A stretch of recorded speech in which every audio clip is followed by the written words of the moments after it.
Hey, Travis Vaya here. Just want to wish everyone a happy new year, and I want to thank you all for helping my channel to grow on YouTube over the past year. It's really kind of gone up in subscribers and content. I do my best to post as much content as I can without, just repeating my own jokes. So here's a compilation of the top 15 clips that I posted this year based on views. Likes was a little trickier to calculate, but I think these were the most popular clips. Some of them are a little edgier, so just heads up for that. But thank you again for tuning in, and I hope you continue to watch my content. Please tell your friends, subscribe, like, support, do everything you can to help me, bring you more comedy. Hope you enjoy.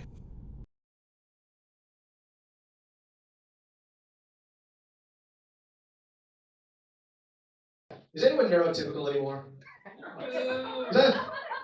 I feel like everyone's self-diagnosing with autism or ADHD. Like I had a friend, I was at her house, and she's like, "Sorry, I have OCD." I was like, "No, you're just a bitch who yells when I don't use a coaster." That's not the same thing. I actually went to a Black Lives Matter protest one time. Super awesome. Very rewarding experience. I got 2 free TVs from Target, so.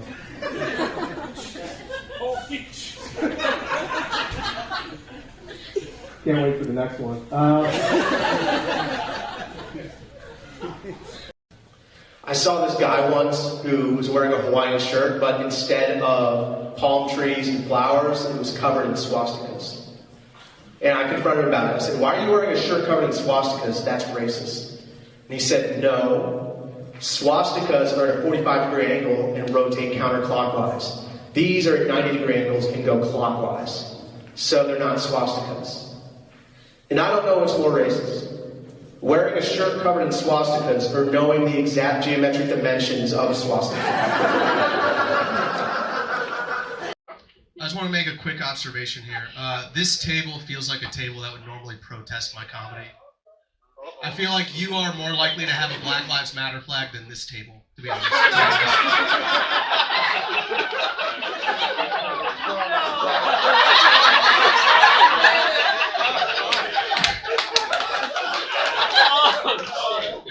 That's all right. I'll take a standing ovation.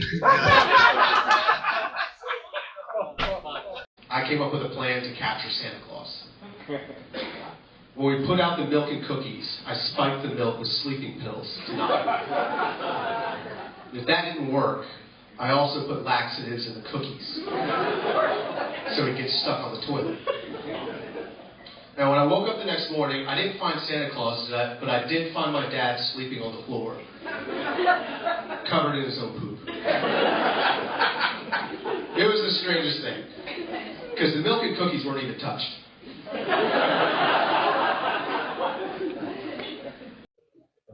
All right. When I was in first grade, a kid accused me of being an air conditioner. The teacher asked me how I felt about that. I said, "I am not a fan." All right, that's even worse than silence. Just the one single clap in the back of the room. Give him 3 more claps. That's weirder. You synchronized it too. It's like I'm speaking for a cult or something. My dad left when I was a kid, and I remember thinking, how could a man just abandon his family like that? Then I became a father, and I was like, oh, I can. Actually, makes a lot of sense now. I have a friend who still uses the phrase "that's gay" when he doesn't like something. Like the other day, we were hanging out. He's like, "What do you want to do next?" I was like, "We should go to my car and make out." He's like, "That's gay." Grow up. I grew up in a very Republican household. Everyone in my family is a Republican.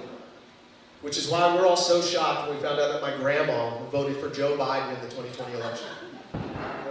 Weirdest part about it was, she died like 10 years ago.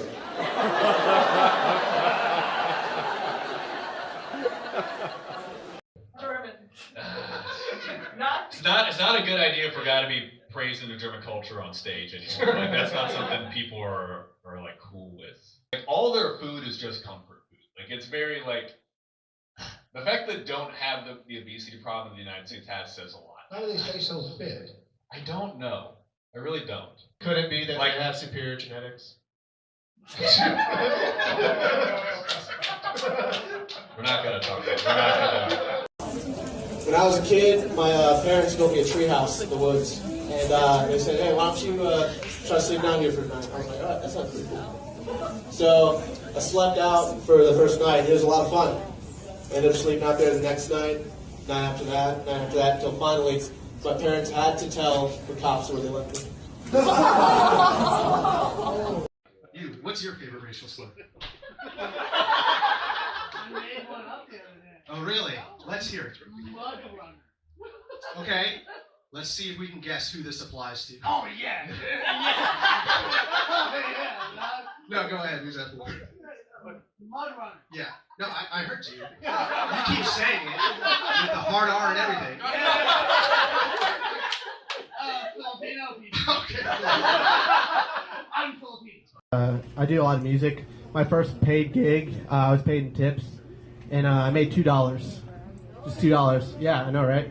And my mom, she was very reassuring. She was like, well, that's $2 more than you had before.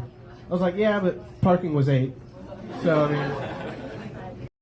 Last Halloween, I wanted to dress up as the Dread Pirate Roberts from Princess Bride. So all black outfit, black mask, a sword. But because I'm Latino, everyone thought I was Zorro. When I worked as a supervisor, one of my employees under me came out as trans. Born biological male, transitioning to a woman. And so we had to go to my office. We had a long conversation about what that would mean in the workplace. And I was very supportive. And I made a promise that she would be treated like the real woman that she is. So I lowered her pay by 20%.